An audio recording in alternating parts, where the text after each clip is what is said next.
നമ്മളറിയാതെ നമ്മളെ ഭരിക്കുന്ന ഒരാൾ. നമ്മൾ വാങ്ങുന്ന ഓരോ വസ്തുക്കളിലും അവരുടെ കൈമുദ്ര പതിപ്പിച്ചാണ് നമ്മൾ ഉപയോഗിക്കുന്നത്. അഥവാ അവരുടെ വസ്തുക്കൾ നമ്മൾ വാങ്ങാൻ പ്രേരിതരാവുകയാണ്.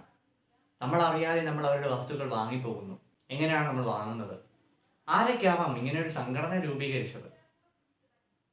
എന്തിനാവാം ഇങ്ങനെ ഒരു സംഘടന? ഈ സംഘടന ലോകം മൊത്തവും ഭരിക്കുകയാണ്. നമ്മൾ അറിയാതെ നമ്മുടെ ഓരോ ചലനങ്ങളെയും അവർ നിരീക്ഷിക്കുകയാണ്. നമ്മുടെ പ്രവൃത്തികളിലൂടെ അവർ നമ്മളെങ്ങനെ മനസ്സിലാക്കുന്നു? നമുക്ക് ചുറ്റുമുള്ളവർ ആരൊക്കെയാണ്? നമുക്ക് ചുറ്റുമുള്ളവർ ആ ഒരു സംഘടനയിലെ ആളുകളാണ്. It's me Alan. Welcome to Malayalam talks.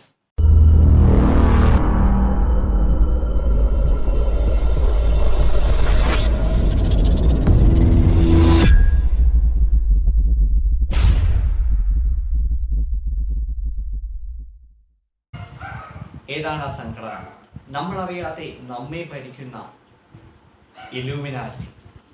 Illuminati എന്ന് പറയുന്ന ഈ ഒരു സംഘടന ചിലപ്പോൾ വെറും കെട്ടുകഥകളായി നമുക്ക് ചിലപ്പോൾ പരിചയമുള്ള അതേ ഇലൂമിനാറ്റി 1776 മെയ് 1 ഇന്നത്തെ ജർമ്മനിയിലെ ബവേറിയ എന്ന് പറയുന്ന സ്ഥലത്താണ് ഈ ഒരു സംഘടന രൂപീകൃതമായത്. 5 പേരടങ്ങുന്ന ആദ്യത്തെ ഈ സംഘടന പിന്നെ വളർന്നു വലുതാവുകയാണ്. മതപരമായ വിശ്വാസം, ഭരണകൂടത്തിന്റെ സ്വാതന്ത്ര്യം, ഇതെല്ലാം തകർത്തെറിയുക എന്നതായിരുന്നു ഈ ഒരു സംഘടനയുടെ യഥാർത്ഥ ലക്ഷ്യം. 1700-കളിൽ ഫ്രഞ്ച്, ജർമ്മനി, അതുപോലെ തന്നെ റഷ്യ തുടങ്ങിയ രാജ്യങ്ങളിൽ രാജാക്കന്മാരുടെ ഭരണമായിരുന്നു. രാജഭരണത്തിനും അതുപോലെ തന്നെ ചർച്ചിന്റെ ആധിപത്യം ഉണ്ടായിരുന്ന ഈ രാജ്യങ്ങളിലെല്ലാം സാധാരണ മനുഷ്യർ അടിമകളെ പോലെ പണിയെടുക്കുകയാണ്. ഫ്രഞ്ച് റവല്യൂഷന്റെയും അതുപോലെ തന്നെ റഷ്യൻ റവല്യൂഷന്റെയും ഹിസ്റ്ററികൾ പരിശോധിച്ചാൽ നമുക്ക് മനസ്സിലാകും എത്രമാത്രം ക്രൂരമായിരുന്നു അന്നത്തെ ഭരണം എന്നത്. അതിനെല്ലാത്തിൽ നിന്നും മനുഷ്യരെ മോചിപ്പിക്കുക എന്ന ഒറ്റ ലക്ഷ്യത്തോടെ തുടങ്ങിയതാണ് ഇല്ലുമിനാറ്റി എന്ന് പറയുന്ന ഒരു സംഘടന. എന്നാൽ യഥാർത്ഥ ഉദ്ദേശം ഇതായിരുന്നു. യഥാർത്ഥത്തിൽ അന്ന് ആ ഒരു ഉദ്ദേശത്തിലാണ് ഇവർ തുടങ്ങിയതെങ്കിലും പിന്നീടുള്ള ഈ ഒരു കാലഘട്ടത്തിൽ ഇവരുടെ ഉദ്ദേശം എന്താണ്? റഷ്യയിലെ സ്വതന്ത്ര ചിന്തകരായിരുന്നു ആദ്യ ഇലൂമിനാറ്റിയുടെ പ്രവർത്തകരെന്ന് പറയുന്നത്. ഇത് അന്ധവിശ്വാസത്തിനും മതപരമായ കാര്യങ്ങളിൽ നിന്നും എതിർത്തുവെങ്കിലും ഇവർ ക്രിസ്ത്യാനിറ്റിക്ക് നേരെ എതിരായിരുന്നു. അങ്ങനെ സാത്താനാരാധന എന്ന് പറയുന്ന ആ ഒരു സംഘടനയുമായുള്ള ഇവരുടെ കൂട്ടിച്ചേരൽ. ഇലുമിനാറ്റി എന്ന് പറയുമ്പോൾ തന്നെ സാത്താൻ ആരാധനയും അത് ഉൾപ്പെടുന്ന ആളുകളാണ്. സാത്താൻ ആരാധനയെ കുറിച്ച് ഞാൻ തൊട്ട് മുമ്പ് ഒരു വീഡിയോ ചെയ്തിട്ടുണ്ട്. അപ്പോൾ ആ വീഡിയോ കാണാത്തവരാണെങ്കിൽ ഡിസ്ക്രിപ്ഷനിൽ അതിൻ്റെ ലിങ്ക് കൊടുത്തിട്ടുണ്ട്, അത് കയറി കാണുക. അതിനു മുമ്പ് ഈ വീഡിയോ ഫുള്ളായിട്ടൊന്ന് കാണുക. ഇഷ്ടപ്പെടുകയാണെങ്കിൽ ലൈക്ക് ചെയ്യാനും മറക്കരുത്. അന്നുണ്ടായിരുന്ന ഭരണകൂടം ഇങ്ങനൊരു ഇലൂമിനാറ്റി എന്ന് പറയുന്ന, അതായത് ഭരണകൂടത്തിനും പള്ളിക്കും എതിരായിട്ടുള്ള ഈ ഒരു സംഘടനയെ അന്ന് നോട്ട് ചെയ്തിട്ടുണ്ടായിരുന്നു. അപ്പോൾ അവരുടെ ഈ ഒരു പ്രവർത്തനങ്ങളെ ആൾക്കാരെ മതപരമായും അതുപോലെ തന്നെ ഭരണാധിക്യത്തിൽ നിന്ന് തന്നെ പിന്തിരിപ്പിക്കുന്ന രീതിയിലുള്ള പ്രവർത്തനങ്ങളെ അവർ ശക്തമായി രാജ്യം എതിർത്തു. പൊതുവിൽ പ്രവർത്തിച്ചിരുന്ന, അതായത് ആളുകളുടെ ഇടയിൽ പ്രവർത്തിച്ചിരുന്ന ഇലൂമിനാറ്റി ആളുകളെ അവർ കണ്ടുപിടിച്ച് കൊന്നു തള്ളിയിരുന്നു. അങ്ങനെ ഈ ഒരു കൂട്ട കൊലപാതകത്തിന് ശേഷം ഇലൂമിനാറ്റി എന്ന് പറയുന്ന സംഘടന ഇല്ലാതായി, നശിച്ചു, പൂർണ്ണമായി മണ്ണിൽ അലിഞ്ഞു ചേർന്നു എന്ന് എല്ലാ മാധ്യമങ്ങളും മനുഷ്യരും അതുപോലെ തന്നെ ഭരണകൂടവും വിളംബരം ചെയ്തു. ഈ ഒരു വിളംബരത്തിലൂടെ ഇലൂമിനാറ്റി എന്ന് പറയുന്ന സംഘടന യഥാർത്ഥത്തിൽ നശിച്ചു? ഒരിക്കലുമില്ല. എവിടെയോ അവർക്ക് പറ്റിയ അബദ്ധങ്ങൾ, അവരുടെ കയ്യിൽ നിന്ന് വഴുതിപ്പോയ അവർ രഹസ്യത്താവളങ്ങൾ തേടുകയായി. രഹസ്യത്താവളങ്ങൾ തേടി ഓരോ സ്ഥലത്തും അവരുടെ കൂട്ടായ്മ വളർത്തിക്കൊണ്ടിരുന്നു. ജർമ്മനിയിൽ നിന്ന് തുടങ്ങിയ ഈ ഒരു കൂട്ടായ്മ ഈ ഒരു നശീകരണം വഴി അവരെ കണ്ടുപിടിക്കാനാവാത്ത രീതിയിൽ അവരുടെ പ്രവർത്തനങ്ങൾ അവർ ആരംഭിച്ചു. സൊസൈറ്റിയിൽ വളരെ മുൻപന്തിയിലുള്ള പല ആളുകളെയും ഇവർ അവരുടെ അംഗങ്ങളാക്കി. അവരുടെ ഉയർച്ചയിലേക്ക് ഇവർ സഹായിക്കുകയായി. ഡാൻ ബ്രൗണിന്റെ ഏഞ്ചൽസ് ആൻഡ് ഡീമൻസ് എന്ന് പറയുന്ന ഒരു പുസ്തകം ഇതിനിടയ്ക്ക് ഇറങ്ങുകയാണ്. മെയിൻ സബ്ജക്റ്റ് ആയിട്ട് ഇറക്കുന്നത് ഇലൂമിനാറ്റി. ഈ ഒരു പുസ്തകം ലോഞ്ച് ചെയ്തതിന് ശേഷമാണ് യഥാർത്ഥത്തിൽ എന്താണ് ഇലൂമിനാറ്റി, ഇലുമിനാറ്റിയെ കുറിച്ചുള്ള പൂർണ്ണ വിവരം എല്ലാ ജനങ്ങളിലേക്കും എത്തുന്നത്.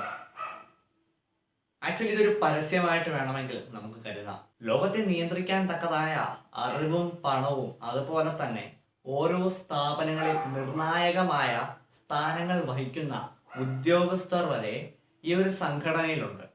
അപ്പോൾ പിന്നെ ലോകത്തെ നിയന്ത്രിക്കുക എന്നത് ഇവർക്ക് നിസ്സാരമായ ഒരു കാര്യമാണ്. കനേഡിയൻ മുൻ പ്രതിരോധ മന്ത്രിയായ പൗൾ ഹെല്ലിയർ എന്ന് പറയുന്ന വ്യക്തി, ഈ വ്യക്തി ആദ്യമായി അഥവാ ഏറ്റവും പുതുതായി ഈ ഒരു സംഘടനയെ കുറിച്ച് പറയുകയുണ്ടായി. ഏറ്റവും കൂടുതൽ സപ്പോർട്ട് ചെയ്യുന്ന രീതിയിലായിരുന്നു അദ്ദേഹത്തിന്റെ സംസാരം എന്നത്. അഥവാ ഇതിലെ ചെറിയ ചെറിയ വാക്കുകൾ എടുക്കുകയാണെങ്കിൽ ബാക്കിയുള്ളവരടുത്തുള്ള ഒരു ഭീഷണിയായി വേണമെങ്കിൽ ഈ പദങ്ങളെ നമുക്ക് കാണാം. ഭീഷണിയായി ഈ വാക്കുകളെ നമുക്ക് കാണേണ്ടിയിരിക്കുന്നു. ഒന്നാമത്തത്, ഇലുമിനാറ്റി സംഘടനയിലുള്ള ആളുകൾക്ക് ഏതൊരു ക്ലൈമറ്റിനെയും തരണം ചെയ്യാനുള്ള കഴിവ് ഉണ്ടെന്നാണ്. രണ്ടാമതായി പറയുന്നത്, അവർ ലോകം ഭരിക്കുന്നു എന്നതാണ്. പല സംഘടനകളുടെയും പല ഓഫീസുകളുടെയും നിർണായകമായ സ്ഥാനം വഹിക്കുന്നവർ ഇലുമിനാറ്റി സംഘടനയിൽ ഉണ്ട് എന്ന് അദ്ദേഹം പുറം ലോകത്തോട് വിളിച്ചു പറയുകയാണ്. ഇതൊരു ഭീഷണിയുടെ ടോണിലേക്ക് നമുക്ക് എടുത്തു നോക്കാം. അപ്പൊ ആ ഒരു രീതിയിൽ എടുക്കുകയാണെങ്കിൽ യഥാർത്ഥത്തിൽ ഇതൊരു ഭീഷണിയല്ലേ? ഇത്രയും ആളുകൾ ഞങ്ങളുടെ പക്കലുണ്ട്, നിങ്ങൾ സൂക്ഷിക്കുക എന്ന് നമുക്ക് വേണമെങ്കിൽ പറഞ്ഞുകൂടെ?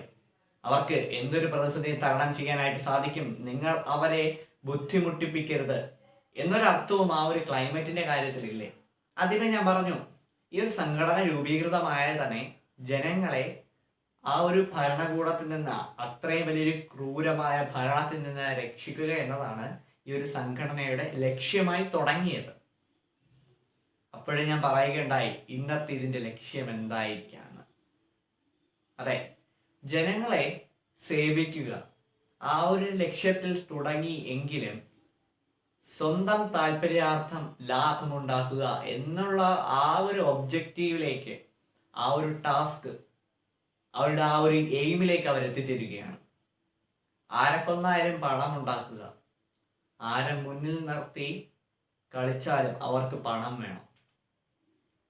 അതുകൊണ്ട് തന്നെയാണ് ഇത്രയും അധികം ഒഫീഷ്യലായിട്ട് വർക്ക് ചെയ്യുന്ന ഗവൺമെന്റിന്റെ ഒഫീഷ്യൽ വർക്കേഴ്സ് അവരുടെ അംഗങ്ങളായിട്ടുള്ളത്.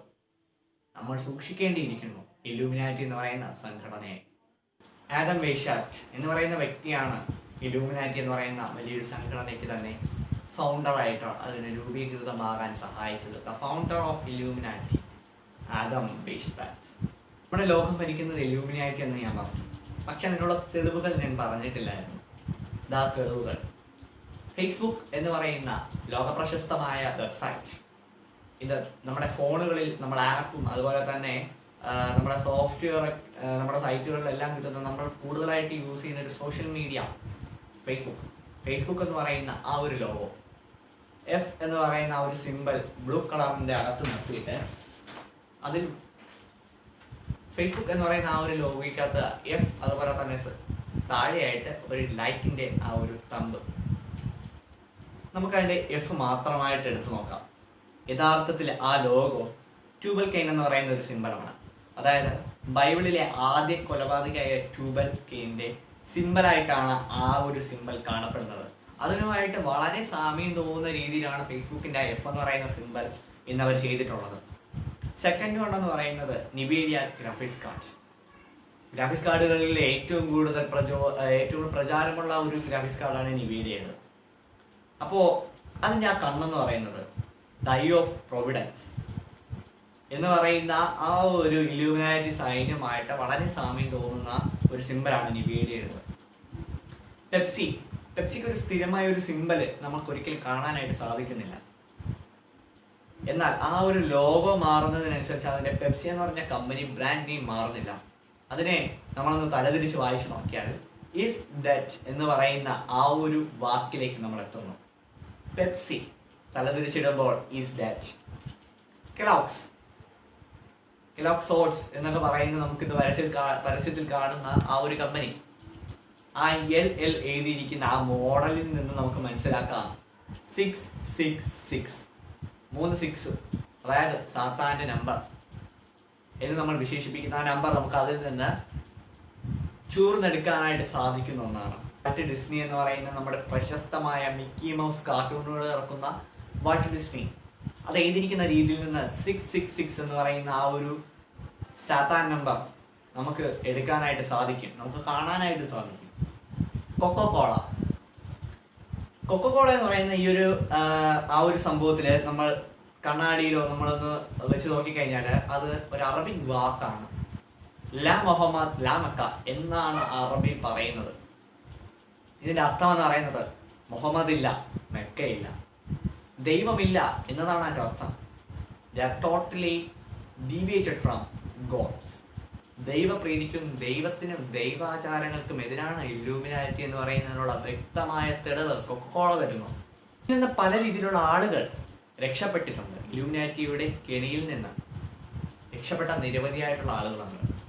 അവരെല്ലാം തേടി പിടിച്ച് കൊല്ലുകയാണ് ഇവരുടെ സ്ഥിരം ജോലി. അങ്ങനെ മരിച്ച 3 പ്രശസ്ത വ്യക്തികളാണ് Abraham Lincoln, Michael Jackson, John F Kennedy. ഈ 3 വ്യക്തികളുടെ മരണം എന്ന് പറയുന്നത് ഇന്നും ചുരുളഴിയാത്ത രഹസ്യമാണ്. എന്താവാം ഇവരുടെ മരണകാരണം? ഇവരൊക്കെ ഇല്ലൂമിനാറ്റിയുടെ പങ്കാളികളാണോ? അതിൽ നിന്ന് രക്ഷപ്പെട്ടു വന്നതിന് ശേഷം ചിലപ്പോൾ ഇല്ലൂമിനാറ്റി ആളുകൾ തന്നെയാണ് ഇവരെ കൊന്നത്. യാതൊരു തെളിവുകളുമില്ലാതെയാണ് ഇവരുടെ മരണം എന്ന് പറയുന്നത്. ഇവരുടെ നിഗൂഢമായ മരണം നമ്മൾ ചിന്തിക്കേണ്ടിയിരിക്കുന്നു. അടുത്തൊരു വീഡിയോയുമായി നമുക്ക് വീണ്ടും കാണാം. സബ്സ്ക്രൈബ് ചെയ്യാനും ലൈക്ക് ചെയ്യാനും മറക്കരുത്.